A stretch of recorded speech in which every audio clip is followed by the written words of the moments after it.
নির্বাচনের বাকি ৪ মাস, কিন্তু এই মুহূর্তে রাজনৈতিক অঙ্গনে পিআর নিয়ে বিতর্ক আরও জোরালো হয়ে উঠেছে। প্রথম থেকেই পিআর পদ্ধতির পক্ষে জামায়াত ইসলামী আন্দোলন, এনসিপি ও গণ অধিকার পরিষদ। অন্যদিকে এই পদ্ধতির বিরোধিতা করছে বিএনপি। বাংলাদেশের বর্তমান নির্বাচন ব্যবস্থায় ৩০০টি আসনে আলাদা প্রার্থী থাকেন। যে প্রার্থী সবচেয়ে বেশি ভোট পায় তিনিই জেতেন। কিন্তু পিআর পদ্ধতিতে বিষয়টা একটু আলাদা। একটি দল মোট যত ভোট পাবে সেই ভোটের অনুপাতে তারা সংসদে আসন পাবে। সংসদে ৩০০ আসন থাকলে কোনো দল যদি মোট ভোটের ২০% পায়, তাহলে তারা সরাসরি ২০% আসন পাবে, মানে প্রায় ৬০টি আসন।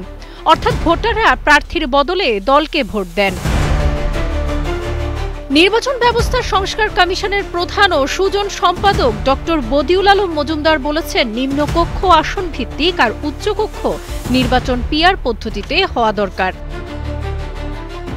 এর আগে জাতীয় ঐক্যমত্য কমিশনের বৈঠকে জানানো হয়, জাতীয় সংসদের উচ্চকক্ষ হবে ১০০ আসনের। সদস্যরা মনোনীত হবেন পিআর পদ্ধতিতে।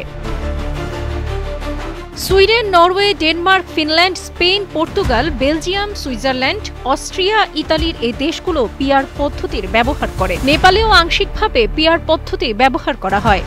বান্ডেল থাকলে প্রতি সেনমানিতে টাকা বাঁচবে। বিকাশ সেনমানি বান্ডেল কিনে জিতুন প্রতি লেনদেনে। পিআর পদ্ধতিতে ছোট দলগুলো সংসদে যাওয়ার সুযোগ থাকে। এতে সকল দলের ভোটারের মতেরই প্রতিফলন থাকে বলে উন্নত রাষ্ট্রগুলোতে এই পদ্ধতি জনপ্রিয়। গেল বছর রাজনৈতিক পট পরিবর্তনের পর পিআর পদ্ধতির দাবি তুলে বিভিন্ন ছোট রাজনৈতিক দল। এই দাবিতে মাঠেও আন্দোলন করছে কয়েকটি রাজনৈতিক দল।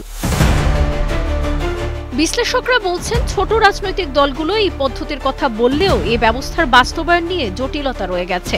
বিএনপির বিরোধিতা ও সরকারের কাঠামোগত সীমাবদ্ধতা রয়েছে।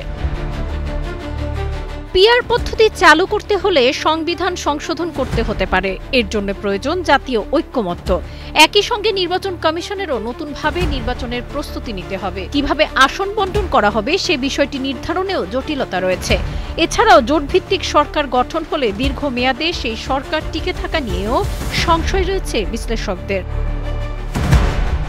সম্প্রতি একটি সংগঠনের জরিপে জানা গেছে, পিআর সম্পর্কে ৫৬% জনগণের কোনো ধারণা নেই। ফলে এই অবস্থায় ধাপে ধাপে পিআর পদ্ধতিতে যাওয়ার কথাও বলেছেন কেউ কেউ। জামায়াতের শীর্ষ নেতারা পিআরের দাবিতে রাজপথে আরও আন্দোলনের ঘোষণা দিয়েছেন। তাদের সাথে আন্দোলনে মাঠে নেমেছে সমমনা আরও কয়েকটি ইসলামী দল। তাই পিআর পদ্ধতির দাবিতে বিভিন্ন রাজনৈতিক দলের বক্তব্য মাঠে অবস্থানকে নির্বাচন বিলম্বিত করার কৌশল হিসেবে দেখছে বিএনপি। রাজনৈতিক বিশ্লেষকরা বলছেন, নির্বাচনের আগে এ বিষয়ে সমঝোতা না হলে দেশের রাজনৈতিক অচলাবস্থা তৈরি হতে পারে। সাবরিনা কাজী, কালের কণ্ঠ।